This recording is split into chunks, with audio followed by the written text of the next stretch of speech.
what's up, guys? I'm going to be doing a trade recap of the good trades that I took today and that one losing trade that I took today that shouldn't have went as far as it did, but we live and learn. Losses are part of the game, so let's get right into it. First trade that I took today was pretty much SPX puts off the open. I did have confluence that we were going to get a good move down. I couldn't use ES as a confluence, but I did know that ES wasn't at a strong bounce area.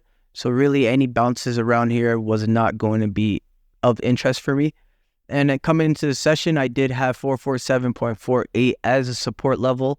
As you can see, we did get that pre-market bounce on that level, but failing that level and 44.88, I was interested in the downside, closing below. As you can see, this is on the 15 minutes, but on the 5-minute close below 44.88, I did say I was interested in puts, and I entered puts with a stop above that 44.88 level.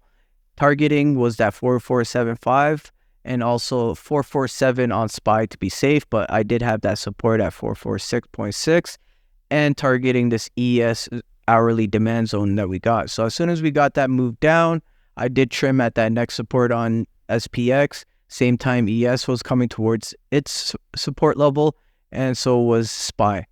So right away I left my runners to see if we can get some more room to the bottom of this zone. And I wasn't interested in entering any more positions, new positions, unless we got to close below or bounce back and close above. So right away, I looked to see if we were going to come back, reclaim above this zone here. We did get a candle above, but just because the selling pressure was still so high, I was not interested in calls yet. I did wanted to see if we would come back and test this bottom of this SPX zone. So I waited to see if we get a close below the zone. And that's where I entered my second trade. Should have had my invalidation right at the bottom of the zone. If they came back to reclaim, I should have gotten out and probably should have just tested it right at the top of the zone where I did have interest of taking puts up there. So we did get that move. I was still in my puts. We did get this rejection. I pretty much got back to break even down here. And I should have got exited as soon as they held this level. It was a good chance that they were going to keep pushing back up. Once they closed above, that's when I got invalidated for me, and I did take that loss, and I did get out of that trade. But with every opportunity, there's a second chance. I was looking to see if we were holding above supports.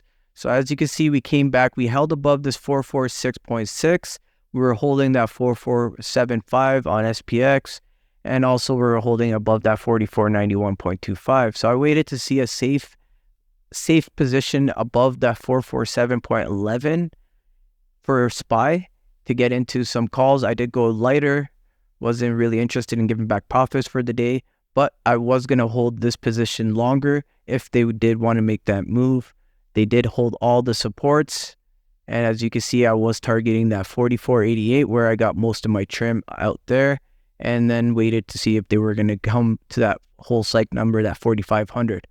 So just basically wanted to go over those trades, the good, the bad. Should have definitely exited that losing trade once holding that zone, but it's okay. We learn, we move on, we journal, we get better.